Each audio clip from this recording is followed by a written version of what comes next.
Ay, magandang gabi mga boss, mga camping, mga kabunyog. Ay, salamat sa tumatagdag ng subscriber ng mga friend. Nakasingit din, dalawa rin, mga friend. Nagka-interest ko kasi ako dito kaya napasingit talaga ako mag-vlog Mahal na araw po ngayon di ba? Eto na naman. 3 days ago po ito At meron po itong 17,000 views. Jessica Soho po ito. Ang pamagat nito ay bulag at cancer patient na pagaling di umano ng binansagang man of God. Wala naman tayo. Putik yan.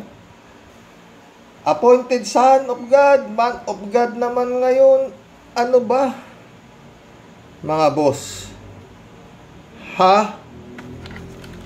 Mamaya magbibigay tayo komento rito. Ipanunood ko sa inyo ng buo, Mamaya magbibigay tayo reaksyon, mga friend. Kung sino man daw ang naniniwalang walang himala, marahil hindi pa raw kasi nila napapanood ang videong ito. Ang pasyente, lumabo ang mata at hindi makalakad matapos ma-stroke. Di ba? Wala pa kayo kusog ron. Ang pastor, makailang beses na tinapik ang balikat ng babae. Maya-maya. Paggunit ako sa iyang ngurog ng lawas. Dili. Maliyok na ni sa Panginoon Hesus. Ilang sandali lang, ang babae, hindi lang daw nakakitang muli. Halap, iba na mo? Himala pa raw di umano na nakapaglakad. Ito.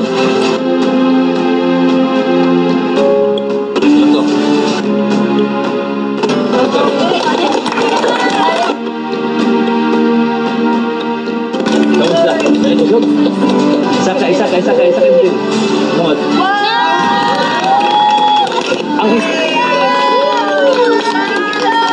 Meron. Tumatayo ho balahibo ko, mga boss. Pa o walang himala. Ang babae sa video, ang tigatubahon, Misamis Oriental, na si Annaliza, na stroke daw noong 2020. High blood gyud, na-stroke dayon ko. Ma-ICU gyud ko, ipirahan, nawa ko'y kwartag, iuli ko. Mula noon, nahirapan na raw siyang maglakad. Hiwi na ko, ano na ko, abi na kong mamatay. Wala pa kayo kusog ron. Hanggang ipinakilala raw siya sa isang pastor mula Cagayan de Oro. Maliyok na ni sa Panginoon Hesus. You are free.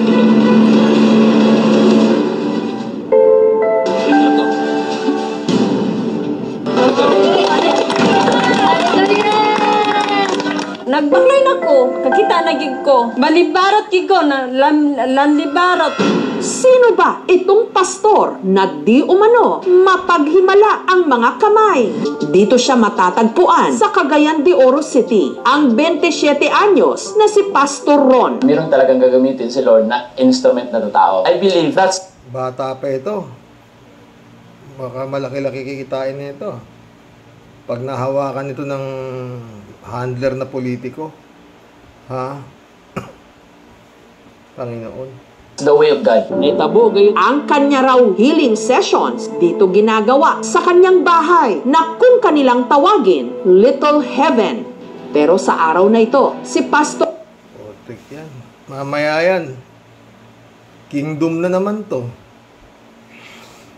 Tuloy. Ron, nirentahan ng court na ito para sa gagawin daw niyang malawakang healing.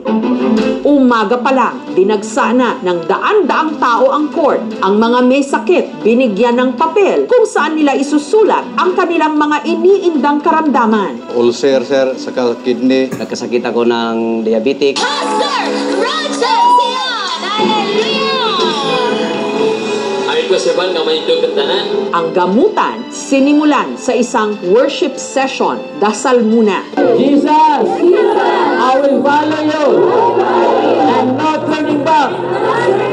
In Jesus' name! At saka isa-isang dinasalan at tinapik-tapik ni Pastor Ron ang mga pasyente. May mga natumba. Out! Fire! Oh, hallelujah! Out!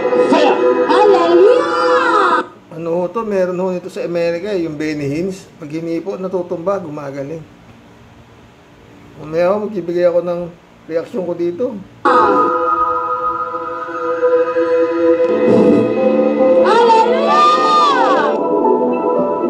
Meron ding mga lumublob sa drum na puno ng tubig. Kung ikaw itong gusto na tao ko usapan sa kinaboy, ilubungan ko ang mga kapos sa mga balantian. Ang pagpapagamot kay Pastor Ron, libre raw. Siya'y instrumento, aron ako maayo, pinaagi sa Ginoo. Let's shout, Jesus! Jesus! We love you! We love you! Ang tiga-Tagoloan, Misamis Oriental na si Cheryl, hindi na raw noon maigalaw ang namamanas niyang katawan dahil sa sakit sa puso. Meron po akong cardiomyopathy, heart failure. Complications po ng mga anak po ako. Malalang malala po, nawala na po akong ng pag-asa.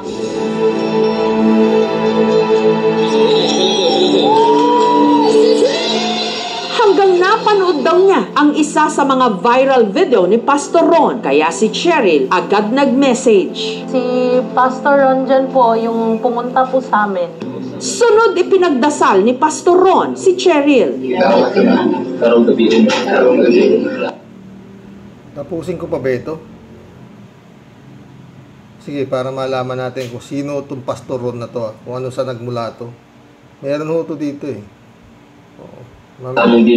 Hinawakan ang ulo nito at tsaka siya tinapik-tapik. Bangon! Hallelujah! Ito! Hallelujah! Wow! Ang ilang buwang ininda ni Cheryl sa loob lang daw ng ilang minuto, bigla di umanong nawala. Lumuwag yung paghinga ko. Tumayo po ako. Kayang-kaya ko na pong gumalaw. Naramdaman ko po yung instant healing. Pero kung totoong cardiomyopathy, hindi pwedeng instant. Matagal talaga ang recovery niyan. Kung Doktor po yung nagsasalita naman. makaka-recover ka. Dahil sa pangakong instant healing, maraming may sakit ang dumarayo. Gaya ng 75 anyos na si Lolo Pipito na mula pa sa Bukidnon. 3 buwan na raw kasi siyang hindi makatayo dahil sa nadiskaril daw niyang buto sa bewang. Si Lolo Pipito kinailangan pang kargahin para madala kay Pastor Ron. Pagkarga dito, ako gitabangan sa pag-ampo.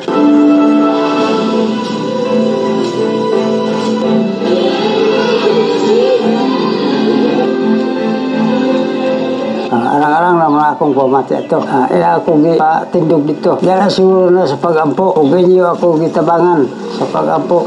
Kung paingon man sa Ginoo. Maaaring ang pasyente ay nakakaroon ng mga tinatawag natin na neurological disorders. Maaari rin na ang pasyente ay nakakaroon ng tinatawag natin na mga metabolic disorders o kaya mga peripheral vascular disease. Maaari agad silang gumaling by correcting the underlying causes. Well, mostly, depende sa lala ng kondisyon. Si Jezreel naman, na-diagnose noong 2018 na may hyperthyroidism o sakit sa thyroid gland. Ever since noon, binawala na ako ng masyadong stress, mga preservatives, madami akong bawal. Dahil walang perang pampagamot, kay Pastor Ron din siya lumapit. Libre naman. Okay lang siguro to, wala namang mawawalan. Si Jezreel binasalan. In the name of Jesus, I release the fire of the Holy Spirit now. 1. Bakit? Di ba kayo marunong magdasal? Kailangan may tagadasal pa kayo. Panginoon, dasal kayo, pagalangin mo po ako, Lord. Kung tiba.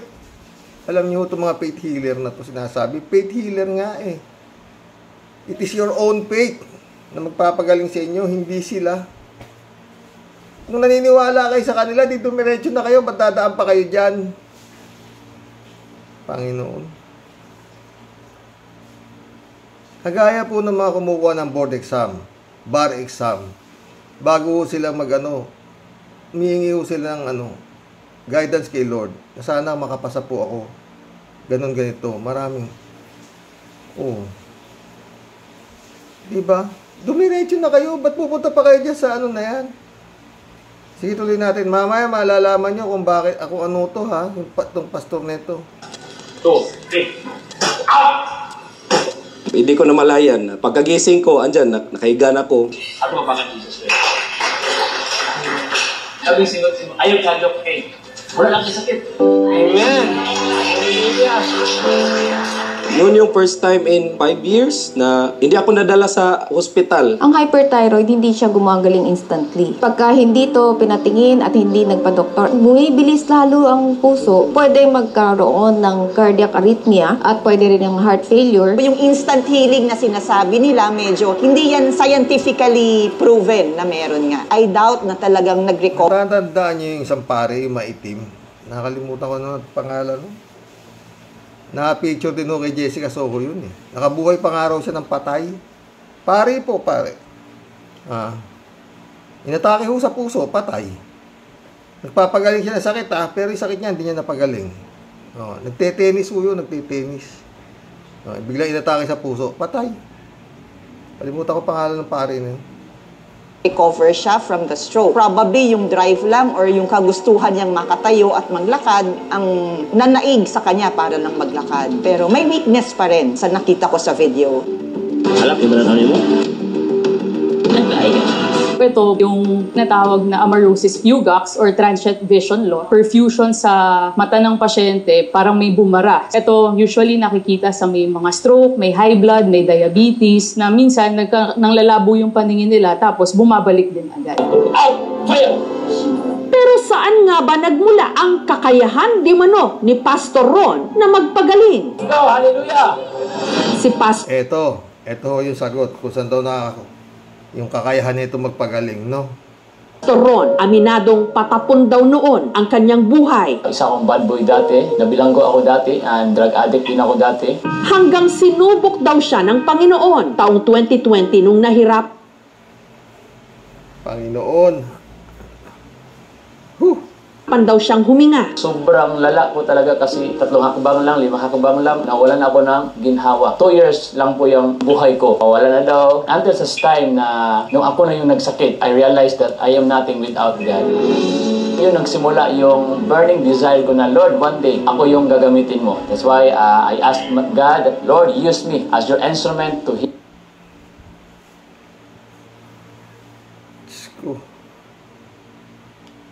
Kaya nga si Lord, 12 lang ho yung apostoles, di ba? Piling-pili pa po yun. Nalusutan pa siya ng isa, si Judas. No? Pero paulit-ulit ako. Hindi ho kagustuhan ni Judas na yung nangyari sa kanya. Hindi niya ho alam eh. Kala niya Judas, pag naipit yung Kristo, magagawa ng milagro, yung mga nakikita niya. Wala hong ganon. Kaya itong gagong Judas, nagbigti na. Nagkamali siya eh. To heal your people. Pero habang nasa Bible study session daw siya, isa sa kanyang mga kasama nahirapang huminga. Pasa ko rin yan sa Bible, Mark chapter 16 verse 18, you will put your hand to heal those people. I try by faith, hindi ko akalain na instant healing yung nangyari. Doon po yun na na-boast yung faith ko na God called me to heal the people. Doon na raw nagsimula ang mga sunod-sunod na nagpagamot sa kanya. Countless po, ma'am. Kasi in-invite po ako Luzon, Visayas, and Mindanao. Kasi every time po... Luzon, Visayas. Tama na. Mga bahaba pa ang kote ito. Magbibigay na ho tayo ng reaction dito, no? Itong mga to. Mga boss. Alam nyo, no? Itong nakaraang COVID, ha? Dito ho, ito ho nagpapatunay na ito ho mga nagpapagaling nito na sinasabi nila na sila ay binigyan ng Panginoong kapangyarihan magpagaling. Puro ho kababalagan ho, guni-guni nila.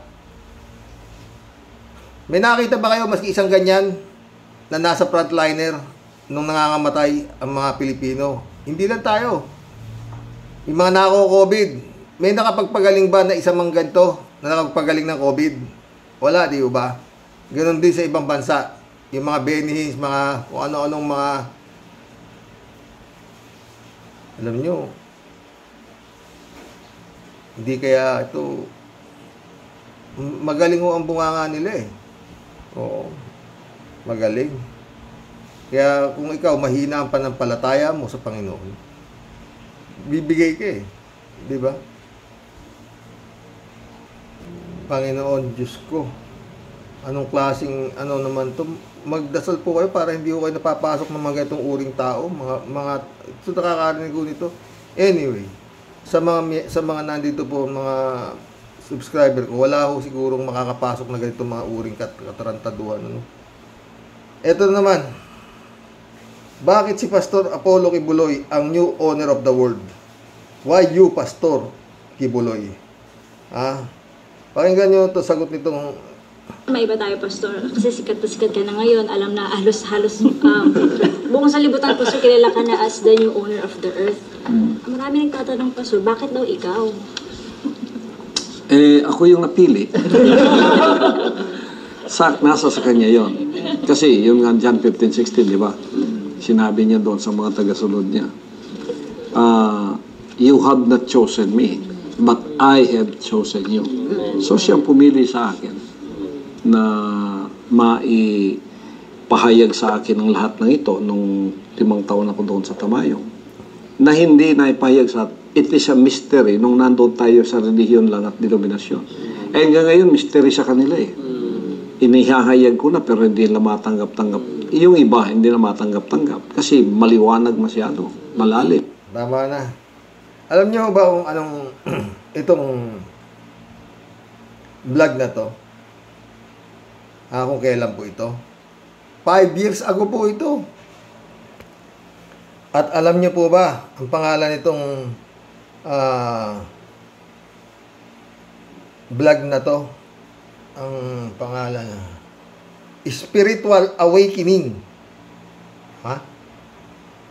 At alam niyo po ba kung ilan ang subscriber nitong Spiritual Awakening?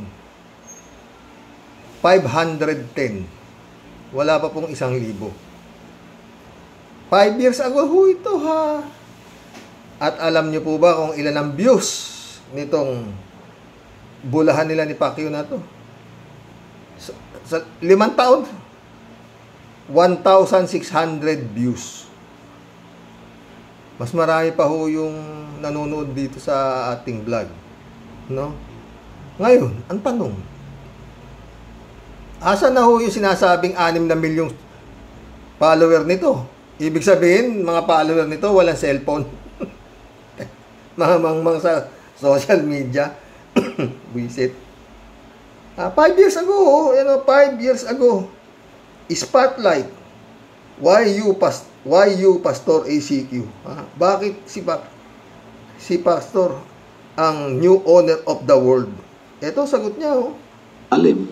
Pero kung iintindihin mo at bubuksan mo yung puso mo, maunawaan mong storyline ng salvation. From the fall of Adam and Eve to the restoration of the fallen Adamic race sa akin. May maunawaan mo na ngayon yung first created son, bakit mayroong begotten son, at bakit mayroong appointed son from the fallen Adamic race. So, from the fallen Adamic race, tama na. Tama na. Yun yung pinakita ko sa inyo na vlog, yung kay Jessica Soho. Pag nahawakan na naman magaling-galing na politiko yung kagaya ito, nahawakan ni Digong to, o di, pero dito makikita ninyo na ito epeke. Bakit? Tignan nga nyo yung views. 5 taon na ho yung vlog na yan, 1,500 views lang ang nakuha. Asa na yung 6 na milyon? Di ba? Mga friend naman, ito share nyo pa. Sana makarating naman ito sa mga ibang tao na naniniwala dito sa mga ganito na to. No? Wala akong problema ang mangaral kayo. Pero yung sabihin ninyong nagpapagaling na kayo ng mga tiragis niyan. Kaya dapat mga friend, sabi ko nga diba? Kaya ayaw kasi pakialaman ito ng mga natasakupan ng mga LGU Sana pag may mga itong bagong sibol na walang problema mangaral, pero pag nabalitaan na nanggagamot na, aba ipatawag mo na yan. Baka makamatayan bakit? Kung gumaling ka, siya ba nagpagaling sa'yo? Hindi. Yung pananampalataya mo sa Panginoon, hindi sila. Kung hindi ka naman gumaling, ang sasagot lang niya sa'yo, mahina ika ang iyong pananampalataya.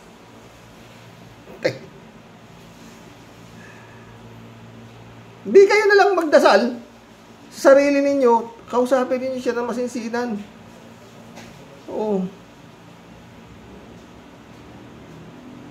Nakita niyo mga athlete, di ba nagkukro sila, bago sila makipag-boxing, makipag-karate, whatsoever.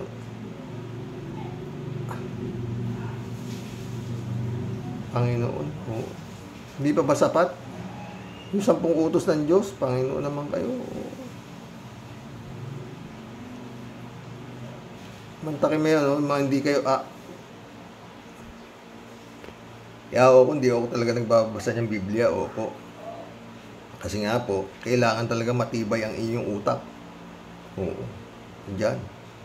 Dahil pag hindi ho, psychopathic po kayo dadamputin. Totoo yan. Oo. Takin yun, bago na naman yun. A man of God daw siya. Dati raw siyang adik. Nabilanggo raw siya. Siya pa. Ang alam ko, nilasapitan ng Panginoon yung mga malilinis. Oo. Paghaan ng Birhen Maria, o, diba? Oo. Magdadalang tao kay ka, o. Birhen. Kaya nga, pinanganak ni Santa Maria Birhen, diba?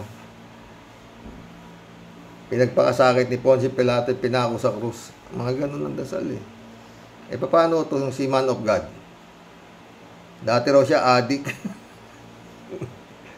Ngayon, Man of God na siya. Putik yan. Ewan ko ba? Lord, magkulab na po tayo. Sakit ulo. Galatibaya, shout out. Ha? Ito. Esmakise, shout out, ha? Good evening. Good afternoon po, Sir Rox. Have a blessed Holy Monday. God bless you always, Karox. God bless, Esmakise.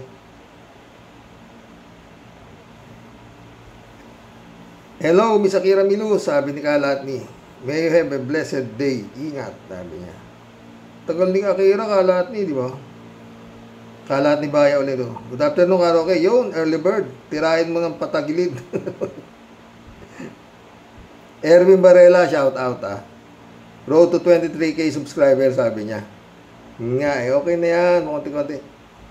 Mahiwagang hiwa. Shout out. Isa sa mga tagasunod ni Kibulo yan. Nakawala, no? Yan, totoo lang. Yan dapat, Pero, yung mga ganyan kasi, mga kulto-kulto na ganyan, hindi pinakikialaman ng LGU, Kasi nga, prayer, di ba, prayer. Hindi nila alam yung nasa ilalim nun. Oo.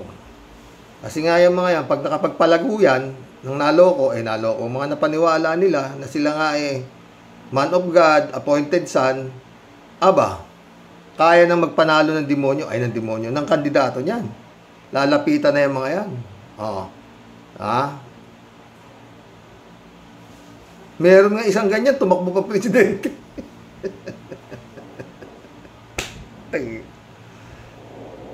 Gamit na gamit ho ang Panginoong Jesus. No? Lahat ng apostoles ni Panginoong Jesus brutal ang pagkamatay Pero ito ngayon, pag sinabi lang na nakausap nila ang Jesus, yung mayaman.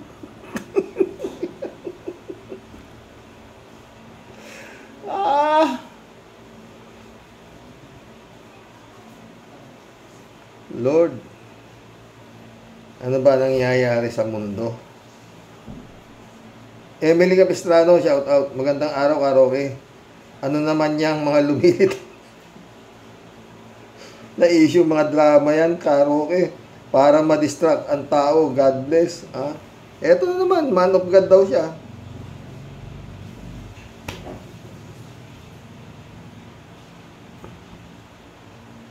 May hiwagang hiwa na naman. Hindi ako magtataka na may ganyang video rin si Basti.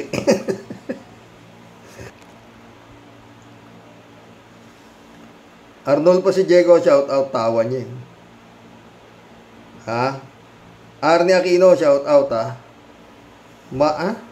Maaring kalahi ni Kibulog. Marami pang lalabas na tulad niyan. Wait lang tayo, kahit si Satanas baka hindi tanggapin mga yan, kasi baka traidorin pa pati si Taning.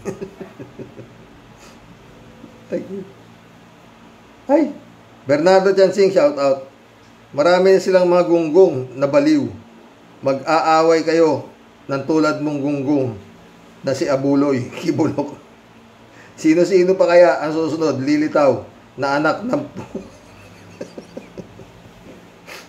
galit si Bernardo. Ayan naman,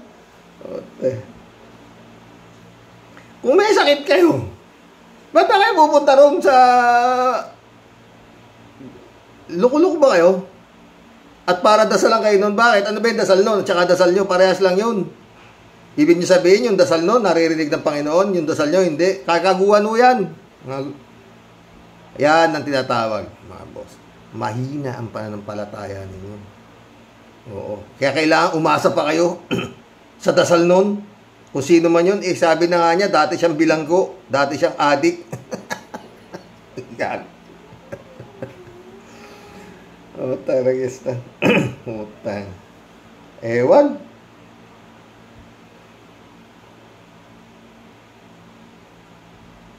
Magdasal po kayo ng taimtim kung kayo po may nararamdaman o kayo may problema, humingi po kayo sa kanya ng guidance. Meron at meron. Subok ko po yun. Subok ko po yun. Gago ko po. At lahat po nang nandito. Yan. Shout out 3JC Hope, Jane Labina. Oo. Yan. Jun Lagon, my friend, shout out. Jeff Ramos na. Al Ulalia, shout out ha. Sabi niya, wala sa katinuan si Duterte ay isang likas na masamang tao. Sinuwerte lang na maging pangulo, kaya lalong nawala na rin sa katinuan ang mga mahihina at bobo na kagaya niya. Good day, Sir Rox, at sa mga ka-warriors. God bless. God bless, Al Ulalia. Marami ito si Mahiwagang Hiwa.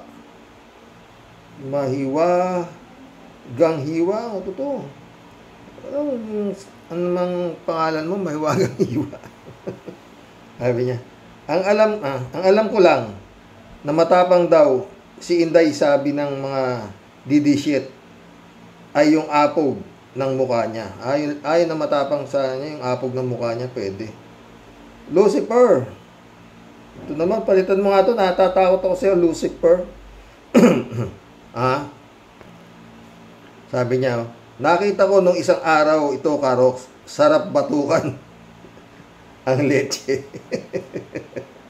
Oh, yeah, Shirley J. Sir, shoutout. Naku po, isa na namang lukaret. Ano ba yan, Karox? Bakit ba nung maghasik? Bakit ba nung maghasik ng masamang espiritu? sa kalawakan, ang tinamaan ng gusto ay ang Pilipinas. Napakamalas naman natin.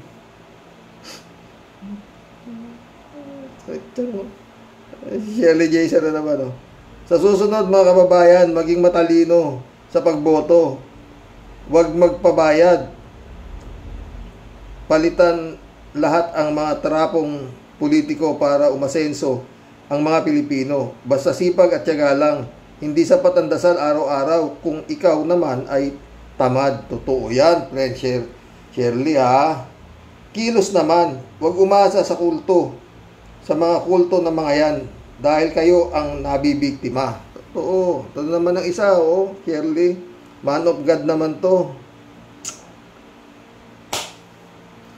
Jessica Soho naman, huwag mo nang kinukontent yung ganyan.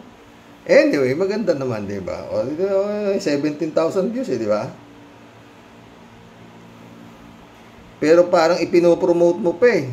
Oo. And sa dami, alam mo, Jessica, sa dami ng tanga. Maniniwala sila dyan eh.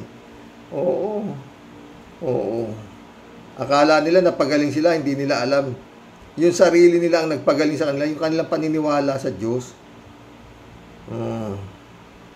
Bali ang nangyayari na hindi na sila sa Diyos naniniwala eh. Diyan na sa nagsasabing siya raw ay man of God.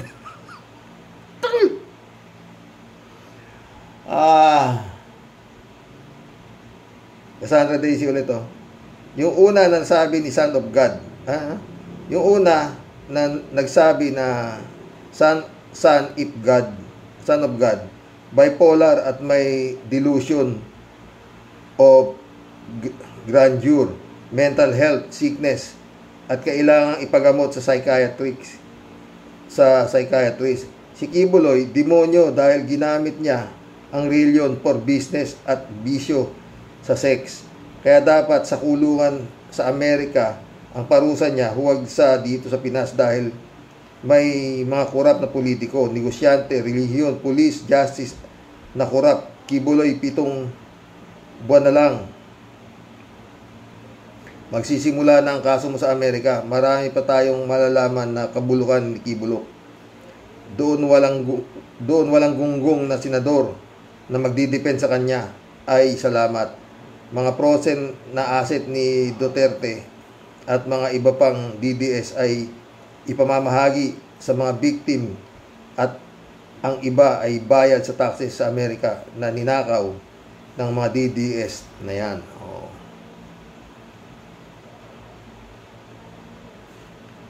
Chopista Bunaaw, shout out. Kuya Rox, ano ba yan? Ang daming gustong umagaw sa trono ng poong may kapal. Lord, wag mo ipaintulot na dumami ang mga gaya ni Kibaliw. Na, nagsisilabas na ng mga animal. Ano to? Estrelita Heroes, shout out. Happy Holy Monday po, Sir Roque, watching from Japan. Holy Monday, same to you, Estrelita Heroes. Shout out, Rain Itchu. Arnold po si Diego. Dumadami na sila, naloko na.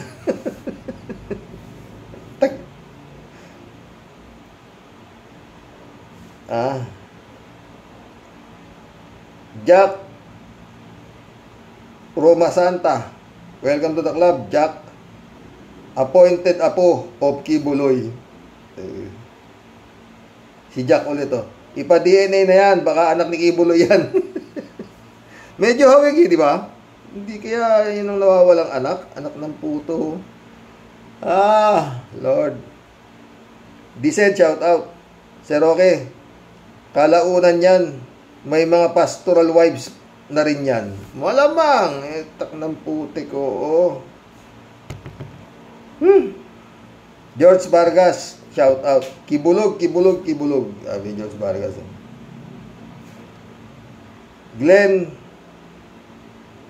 Glenn Tolditz.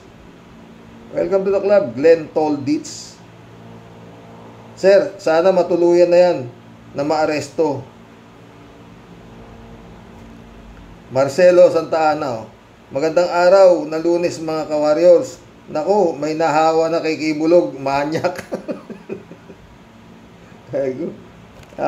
Marcelino Santa Ana ulit. Putlagis, meron pa palang hiya itong si Pacquiao.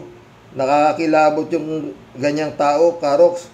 Maraming naniwala na sa ugok na yan kasi mga sano ba? Marcelino Santa Ana ulit. Karox, ibig ba sabihin mga napaniwala ni Pacquiao mga bobo? Sangkaterba pala sila. Robin Padilla, Rodrigo Inutil Duterte. Mag-inang Bilyar, Bato, Aimee Chin, Subiri. Naku, ang dami pa kulang ang space. Patay tayo dyan. Michelle Noble, shout out Christian Chengnak, shout out. Sabi niya, tawa-tawa siya. Kinategorize niya pa ang sarili niya na legal daw, ka-level daw si Bin Laden. Akalain mo, si Bin Laden ay isang warrior at hindi isang rapist, ay magpayaman sa gamit ng isang kulto. Maluwag na tornilyo niyang Karox. Maluwag na talaga, matagal na. Baka nga wala ng tornilyo utak na itong mga hype na ito. Ito lang. Arlene Tayang, shout out Gandang tanghali po, Tatay Roque. At sa lahat, sabi ni Arlene. Sumagot si Kalat niyo. Magandang tanghali din sa'yo. May you have a blessed Holy Monday, sabi ni Kalat niyo. Arlene Tayang ulit to. Tawa-tawa siya. Gaya-gaya pa more. O baka pakawala ni rapist na Kibuloy para lituhin ang mga tao at ang batas. Sige lang kayo na mga gago at kampo ni Satanas. May hangganan din ang kasama ninyo. Hoy, Kibaliw, sumuko ka na. Matitiklo at matitiklo ka rin. Tandaan mo yan. Hindi siguro, Arlene. Ano raw siya eh? Ang tawag to?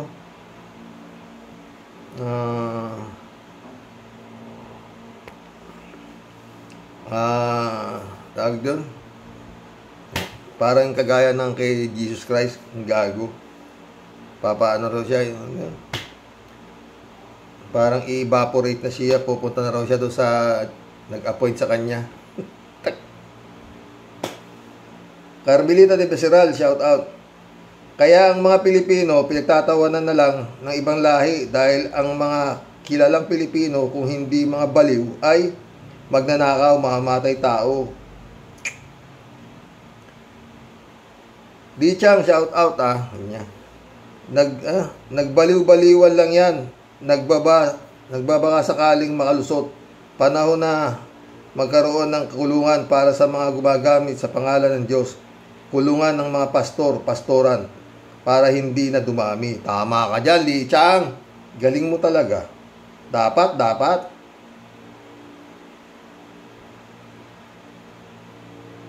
User, nasiraan na ng bait sa sobrang namumroblema. O, pwede. Okay, tamo ha. O, user to, binabasa ko naman.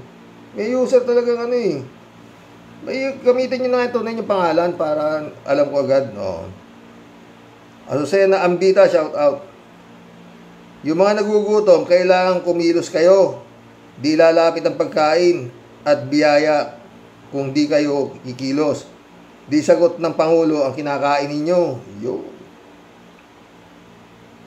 Ladies Anita, Happy Easter Day po, Sir Roque, at sa loving wife mo po. Good evening po. Good evening, Ladies Anita.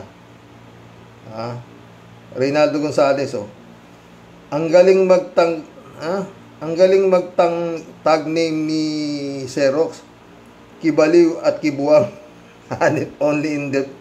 Only in Davao. Minsan nagtataka ko, di kaya dahil sa bakuna ng China? Di kaya dahil sa bakuna ng China yan, nung pandemic? Yung Sinovac, kaya kumalat ang mga may tama at ang tinamaan ay kulang sa pananampalataya.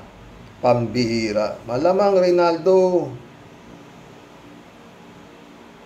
Ladies Anita ulit, Baliw yan po, Sir Roque. Nakakapanlambot po. Naghihirap ang ating mahal na Panginoon dahil sa ating mga kasalanan. Mga kasalanan po. Tapos itong mga kampo ni Satanas, talagang mga kamag-anak ni Judas. Diyos ko po naman, patawarin mo ang mga tao, hindi ka man lang binigyan galang po. Diba? Ay, nako. Amen, mabuhay ka, sabi ni Kalatni. Elizabeth Iscare, shout out, sabi niya. Good afternoon, Sir Roque. Iba na talaga ang panahon ngayon. Kita nyo naman, ang isang ito, nakawala sa mental. Ang isang ito, o baka nakatira na Shabu para maisip na siya daw ang God. Wow, ha? Sobrang dami pala ng mga God sa Pinas. At nagkalat pa ata ng lahi si Kibuloy ito. May-ari daw ng sanlibutan. Gago pala to. Baka nga, kahit bahay wala to eh. Dapat itong taga-mental maging alisto sa paghuhulihin ang mga itong nakakawala sa mental. Kaya nga, dapat alisto yung mga taga-mental eh. Baka mga panakit ito eh. Walang pananagutan to kasi baliw eh. Diba? Librado Ludovico, shout out Bigote? Itutuloy mo pa ba ang yung panukala? Narito na ang isang ulol na kagaya mo. Sabi ko na sa inyo, maling pintuan ang pinasok mo. Lumabas ka na dyan. Wala kang silbi po eh. Elizabeth Iscare ulit Xerox, dapat siguro ang ating mga Pinoy, huwag tayong matakot yan sa mga nambubuli na mga Chino, lalo na itong mga pinuno natin. Maramdaman dapat ang mga yan. Maramdaman dapat ang mga yan na kahit tayo maliit na bansa, tayo ay nagkakaisa para kontrahin sila. At dapat may tapang ang ating pinuno dito, di ba, Sir Rox? Totoo, Elizabeth. May sumusuporta naman eh. Hindi lang isang bansa, dalawang bansa, halos wala Lahat, kontra din sa mga Chinese na yan eh. Oh, dahil talagang may panalo tayo eh. Di ba? Sa UNCLOS, oh. Wala eh. Pero, tignan natin, di ba? Basta ganyan na lang yan, matitiis naman ang Pilipinas na siguro yan eh. Pero dapat talaga humingi ng tulong sa Kano para pag sa resupply mission na yan, oo. Di ba? Abe, talagang ang hirap isipin. Parang sarili mong pamamahay, pinalalayas ka ng kapitbahay, anak ng putik. Ganun lang kabilit, ganun lang kasimple, di ba mga friend?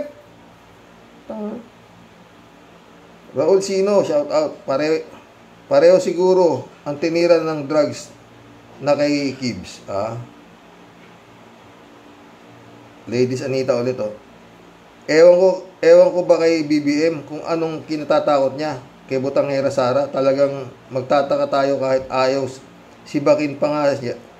Kahit ayaw sibakin pa nga niya, yan ahas na Butangera Sara. Big question mark, oh. Marilo Pabianak, shout out, ha. Ay nako, mangilabot naman sana ang mga ganitong nagpapanggap sa halip na magnilay-nilay sa mga nangyari sa ating bayan. Kailangan po talaga maging matibay tayo sa paglaban sa mga bulaang propeta na ito. Good evening po tayo at sa mga ka-warriors. God bless. God protect us everywhere. Sabi ni Marilo Pabian. Edelim, shout out. Dami ngayon sirang ulo. Hindi pwedeng sumama yan kay Kibulok. Mag-aawa yan dahil sino sa kanila ang totoo. Pareha silang peke. Edelim, di ba? Raul Villanada ulit, oh. Greetings, Kuya Rox, at sa inyong may bahay. God bless. Naluni Santos sa inyo. God bless, Raul. Raul Villanada ulit, oh. Talagang maraming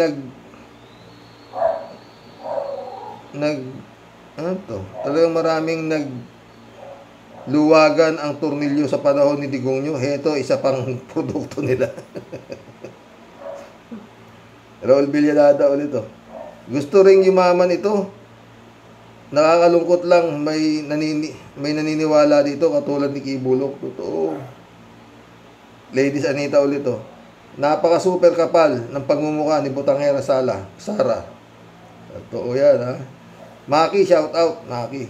Diyan mo malalaman na nagda-drugs din si Abuloy dahil pareha sila ng karakas ng mama. Oo, di ba? Onofre Jara, shout out. Yung isa, malakas ang tama. Si Kibulok, kumbaga sa billiard ball, siya naman ay kargado ng pectus. Si Maki, oh, sabi niya, huwag niyo pong turuan si PBBM na gumanti sa mga kalaban. Sa mga kalaban niya, bahala na ang Diyos sa masasama nilang ginagawa. Hindi mo ba nakikita na maayos ang nagtatrabaho si BBM pero ano pa rin ang ginagawa ng kalaban niya? Pilit pa rin siyang pinapasama kahit wala naman siyang ginagawa. Paano na lang kung papatulan niya yan? Baka hindi na makapag-concentrate si BBM sa trabaho buong termino pa niya. Kaya ang importante, trabaho lang ng trabaho, bahala na ang mga mapanira dahil hindi na natin yan mapipigilan dahil panahon na ng social media ngayon. Oo.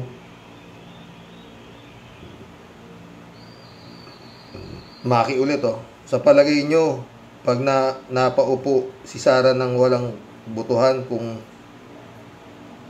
paglukluk lang ang mga kalaban, makakapagtrabaho ba ng maayos si Sara Mau?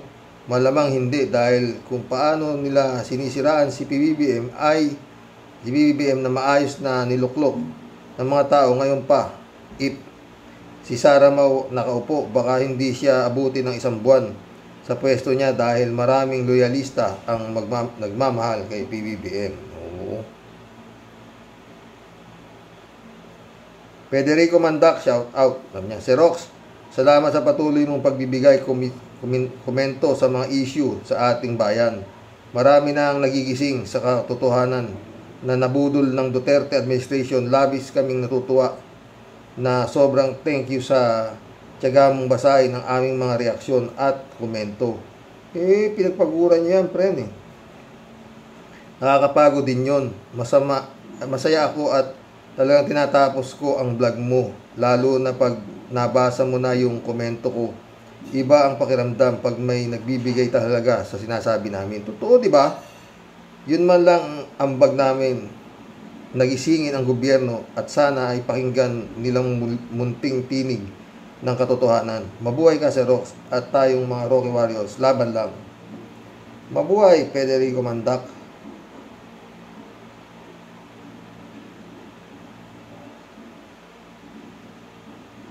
Ano to? Lazy. Welcome to the club, Lazy. Sabi niya, palagay ko, lubos-lubos na ang kaligayahan ni Robin Hood. May pangalawa na siyang hero. Rogelio Asuncion, shout out. Sir Rox, inom ka muna ng losartan. Kapag si Kibulog, abuloy ang topic mo. Huwag mong entertain kung hindi malalim ang ating pananampalataya natin kay Lord. Baka ma-stress tayo eh. Baka matangay pa tayo. Ingat lagi and God bless us all. Sabi ni Reynaldo Asuncion. Ay, Rogelio Asuncion, shout out ha. Reynaldo Gonzales, shout out, sabi niya. Pinanood mo pala uli si Rox, Jesus of Nazareth. Ay, hindi ako sasawa dyan. Jesus of Nazareth, Ben-Hur, yun ang mga pinapanood ko. Oo. Spartacus, mga ganyan. Oo. Mga Noah's Ark, mga ganyan. Yan, mahilig ako sa ganyan eh. Oo. Reynaldo. Sa pakiramdam pala ni Ponce Pilato, si Jesus bilang tao ay katunayan ay Jesus ang standard ng pagkatao, kaya napagsalita si Pilato na, "Behold the man." Ang ganda ng pananaw ni Pilato, pero hindi kaya alam ni Pilato na malaking pagkakataon na niya ang paghusga ng tama at bakit sa mga tao pa niya pinahusgahan. Lumabas na si Jesus pa ang under trial, pero kung tutuusin, si Pilato ang under trial at hindi si Jesus. Ano ang tingin mo, Sir Rox? Hindi. Ang tingin ko to, Reynaldo, ayaw talaga ni Ponce Pilato eh. Dahil wala siyang makitang bahid kasalanan eh. Ayaw niyang ipapako sa Panginoon. Kaya ang ginawa ni Ponce Pilato, yun nga, nilabas niya si Barabas. Tsak. Sa daming kaso ni Barabas, maliligtas, hindi niya masisintensya ng Panginoon. Oo. Kaya nga, di ba, Reynaldo? Yung tao ang ano niya, kaya naghugas siya ng kamay. Wala akong kasalanan sa taong ito. Yun, ba? Yun ang story eh. Napanood mo, parati ko pinapanood yun eh. Oo. Ayaw niya talagang ipapako si Jesus. Kaya nilabas niya si Barabas. Eto mga animal na trolls na to, pre-Barabas sa sinigaw ng mga bugok. Oh. No choice si Pilato. Di ba? Oh. Siya ang ano eh, kumbaga, di ba? Ganun. Parang plebisito, yes or no. Oh. Eleksyon, parang eleksyon, ganun. Di ba? Ay, nako. Ay, mission accomplished mga boss. Hanggang bukas po ulit. Baka makadalawa tayo. Oo. Kabagay, mga nandito sa Rocky Warriors, wala akong maniniwala dyan. Yung mga ganyan-ganyan nagpapagaling. Ulit-ulit ha. Ito pong COVID na dumating, yan po ang isang napakalaking patunay na lahat po yung mga nagnganganak na sila ay may kapangyarihang galing sa Diyos para sila ay magpagaling, ay mga baliw, mga may siraw sa ulo. Kasi ni isa sa kanila walang nakalitaw para magpagaling ng na-COVID. Magandang gabi po mga boss. God bless. Good night. Dasal.